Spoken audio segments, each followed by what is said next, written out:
సూపర్గా ఉంది.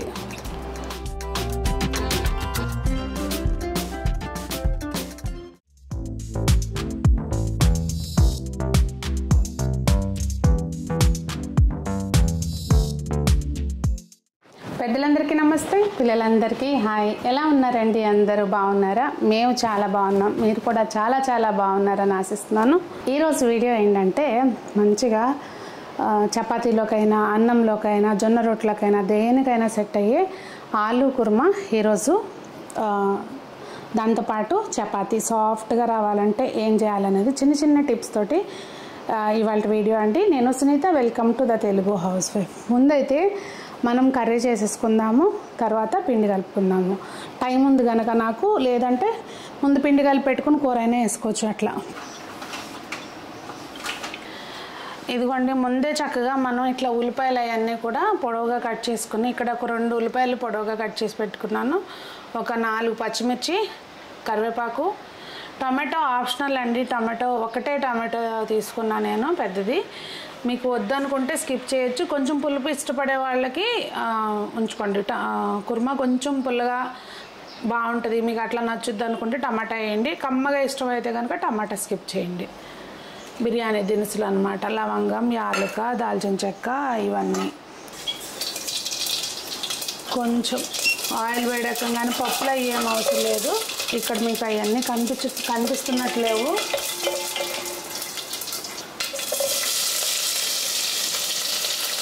నాకు కరివేపాకు అట్లా పోపులో ఏగేటప్పుడు వేయటం కంటే తర్వాత వేస్తే, అంటే వీటితో పాటు ఇలా వేస్తే ఏంటంటే మెత్తగా ఉంటుంది, చక్కగా మనకి కూరతో పాటు వచ్చేస్తుంది అన్నమాట. అలా వేస్తే ఏగినట్టు అయిపోద్ది కదా.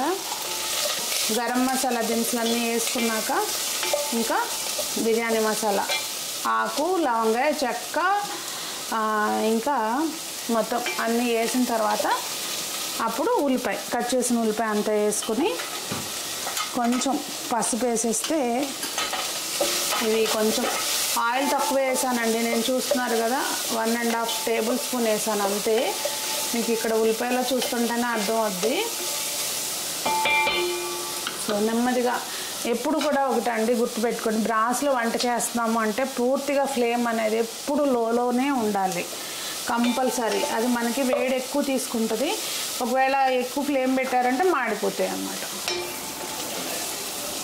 చక్కగా ఉల్లిపాయ వేగిన తర్వాత ఇదిగోండి కొంచెం చాలా కొద్దిగా అల్లం వెల్లుల్లి పేస్టు. ప్రతిసారి వేయను నేను, ఒకసారి స్కిప్ చేస్తుంటాను. సో ఇది కొంచెం బాగా వేగనివ్వాలి. బాగా వేగిన తర్వాత అల్లం వెల్లుల్లి పేస్టు, మనం కట్ చేసుకున్న టమాటా కూడా వేసేసుకోవాలండి. మీకు అడుగు పడుతుంది అనుకుంటే కొంచెం చిటికెడు ఉప్పు వేసుకొని వేయించుకోండి. బంగాళదుంపలు అయితే మంచిగా ముందు ఉడకబెట్టేసుకోవాలి. ఉడకబెట్టుకొని మీకు నచ్చిన సైజులో, మామూలుగా అయితే కుర్మా కంటే కొంచెం పెద్ద ముక్కలు వేస్తారు, కానీ నేను ఇక్కడ నార్మల్గా ఈ చిన్న సైజులో కట్ చేశానండి. స్టీమ్లో ఉడకబెట్టుకొని మనం పీల్ చేసుకుని ఇలా ముక్కలు కట్ చేసుకుని రెడీగా పెట్టుకోవాలి. ఇక్కడ నేనైతే 4 మీడియం సైజు ఈ సైజు దుంపలు తీసుకున్నాను. దానికి అనుగుణంగా ఇప్పుడు మనం వేసే మసాలాలన్నీ కూడా దానికి అనుగుణంగా అండి. సో మీ క్వాంటిటీ పెంచుకుంటే దానికి అనుగుణంగా ఇంకా పెంచుకోవటమే. ఇక్కడ చూస్తున్నారు కదండి, ఒక 150 గ్రాములు అట్లా ఉంటుంది పెరుగు, రుచికి తగినంత ఉప్పు. మనం ముందే వేసుకుంటే ఏంటంటే మసాలాలు అవి మాడకుండా బాగుంటాయండి. పచ్చిమిర్చి వేసుకున్నాం కనుక కొంచెం కారం, కొంచెం ధనియాల పొడి. ఎక్కువ స్పైసీగా కావాలనుకుంటే ఇంకొంచెం అన్ని మసాలాలు పెంచుకోవటమేనండి. కొంచెం గరం మసాలా, పసుపు మనం ముందే వేసేసుకున్నాం కనుక ఇంక ఇవన్నీ కూడా మంచిగా మిక్స్ చేసేసుకోవాలి. మధ్య మధ్యలో మనం చక్కగా ఉల్లిపాయ, టమాటో మగ్గుతుంది కదా, అది మంచిగా తిప్పుకుంటూ ఉండాలండి, లేకపోతే మాడిపోతుంది. సో ఇది మొత్తం కలిపేసుకున్నాం కదా, ఈసారి మనకి మంచిగా మొత్తం అంతా కూడా వేగిపోయింది. అదే కనుక మామూలుగా మధ్యలో తిప్పలేదనుకోండి మాడిపోతుంది. ఇక వంటల్లో చేసేటప్పుడు ఏంటంటే ఆయిల్ ఇంకొంచెం ఎక్కువ వేస్తారు కదా, మనం చూస్తూ ఆయిల్ ఎక్కువ వేయలేము. సో ఇది కంటిన్యూస్గా మనము మసాలాలన్నీ కూడా మంచిగా ఆయిల్ బయటకు వచ్చే వరకు తిప్పుకుంటూ ఉండాలండి, లేకపోతే ఇట్లా ఇరిగిపోయినట్టు అవుతుంది.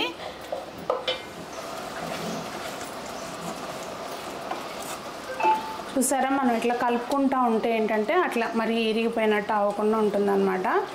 ఇంకా ఇప్పుడు ఫ్లేమ్ కొంచెం ఎక్కువ పెట్టుకున్నా ఇబ్బంది ఉండదండి. చూసారా అండి, మనం వేసిన ఆయిల్ అట్లా కొంచెం పైకి రావటం వచ్చిందంటే మనకి ఈ మసాలా అది ప్రాపర్గా వేగిపోయినట్టే. ఇంక ఇప్పుడు మనం బాయిల్ చేసి పెట్టుకున్న ఈ దుంపలు, నాకు కొంచెము వేరే పని ఉంది అందుకని కొంచెం ఉంచుతున్నా.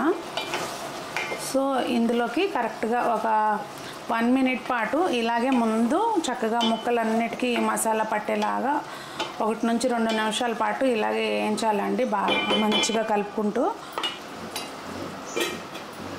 చూసారా, అట్లా వేగినాక ఒకవేళ ఇలా తిందాము అనుకుంటే ఇట్లాగే ఉంచొచ్చండి.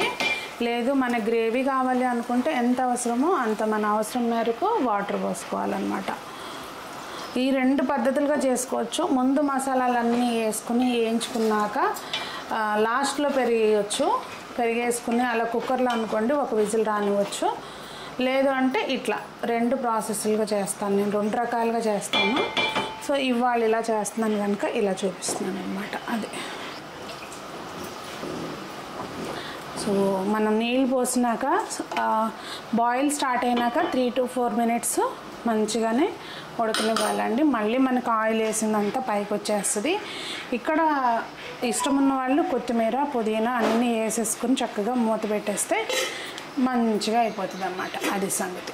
ఇదిగోండి, చక్కగా మళ్ళీ మనకు ఆయిల్ అనేది పైకి వస్తుంది కదా, ఈ టైంలో గ్యాస్ ఆఫ్ చేసుకుంటే ఇది చాలాసేపు వేడి ఉంటుందండి. ఆ కుకింగ్ ప్రాసెస్ ఇంకా ఒక 2 మినిట్స్ పాటు కంటిన్యూ అవుతుంది కనుక నేను ఆపేస్తున్నాను. కనీసం 1.5 మినిట్ పాటు ఇది మందంగా ఉంటుంది కనుక పాత్ర, ఆ ప్రాసెస్ కంటిన్యూ అవుతుందండి. గ్యాస్ ఆపినా కూడా చూసారు ఎట్లా ఉడుకుతుందో.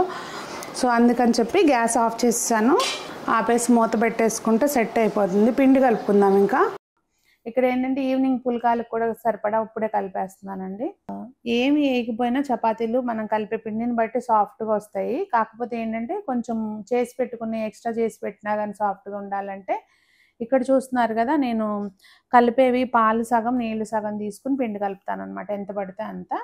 ఇంకా ఏమి ఆయిల్ అట్లా ఏమి వేయను, చిటికెడు ఉప్పు వేసేసి వేసి కలిపేస్తాను. మనం పిండి కలిపేటప్పుడు ఒకటేసారి ఎక్కువ నీళ్ళు పోసుకోకూడదండి, కొద్దిగా పోసుకుంటూ కలిపి పిండి గట్టిగా కలిపిన తర్వాత మళ్ళీ కొంచెం వాటర్ వేసుకుని మిక్స్ చేస్తే చక్కగా మనం మద్దం చేసామనుకోండి లూజుగా ఉన్నట్టు ఉంటుంది కలిపినప్పుడు. కానీ కాసేపు కలుపుతూ ఉంటే ఒక 3-4 నిమిషాలు చక్కగా కలిపితే ఇట్లా మనకి చేతికి అంటకుండా చక్కగా రెడీ అవుతుంది అన్నమాట పిండి. ఇలా కలుపుకున్న పిండితో చేస్తే చపాతీలు సాఫ్ట్గా వస్తాయి. ఇక్కడ చపాతీ ఏంటంటే నేను ట్రయాంగిల్ షేప్లో చేస్తున్నాను అనమాట. అంటే నాకు అత్తయ్య వాళ్ళ ఇంటి దగ్గరికి వచ్చినాక తెలుసు అంటే ఇట్లా రౌండ్గా పరోటా టైప్ చేసేటట్టుగా, అంతకుముందు వరకు ఇట్లా చపాతీ అంటే ఇలాగే ఉంటుంది అనేది తెలుసు. ఇంకా అమ్మ ఎప్పుడు అట్లాగే చేసేది. మొత్తం ముందు మనం పలుచగా చేసుకున్నాక కొంచెం నెయ్యి రాసుకుని పైన కొంచెం డ్రై పొడి వేసుకుంటే ఏంటంటే ఈ పిండి వేసుకుంటే గోధుమ పిండి పొరలుగా వస్తుంది అనమాట. ఇలా మనం మళ్ళీ ఫోల్డ్ చేసుకున్నాక మళ్ళీ కూడా కొంచెం నెయ్యి రాసుకుని మళ్ళీ ఇట్లా రాసుకుని కొంచెం పొడి వేసుకుని మెత్తగా చేసుకోవటమేనండి మనకు సరిపోయిన సైజులో. ఇంకా దీనికి ముందు ఎప్పుడు కూడా డైరెక్ట్గా ముందే నెయ్యి కానీ ఆయిల్ కానీ ముందే వేయకూడదండి. వేస్తే ఏంటంటే లోపలంతా పచ్చిగా ఉండి బాగోదు. చపాతీ ఎప్పుడైనా మనకి 2 వైపులా సగం కాల్చుకున్నాక అప్పుడు మనం నెయ్యి కానీ నూనె కానీ ఏదైనా వేసుకోవాలి. నేను ఎప్పుడు చపాతీకి నెయ్యి వాడతాను. నెయ్యి తినటం కూడా ఆరోగ్యానికి మంచిదేనండి. ఫ్యాట్ అది ఇది అని చెప్పి స్కిప్ చేయొద్దు. మనం ఏదైనా క్వాంటిటీ పోర్షన్ కంట్రోల్ ఉండాలి మనకి. ఇట్లా 2-3 చేసి పెట్టేసుకుంటే ఏంటంటే మనకి మధ్యలో ప్యారలల్గా ఏదైనా పని చేసుకుంటున్నా కానీ చక్కగా కాల్చుకోవడానికి ఈజీగా ఉంటుంది అనమాట.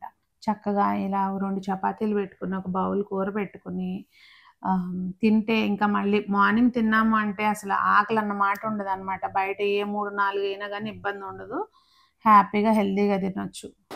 సో చపాతీ మనకి చక్కగా ఇట్లా ఒక చేతితోటి తుంపితే వచ్చేటట్టుగా సాఫ్ట్గా ఉంటుంది అనమాట. చాలా టేస్టీగా ఉంటుందండి మెయిన్. అలాగే కర్రీ కూడా చూస్తున్నారు కదా సూపర్గా ఉంది.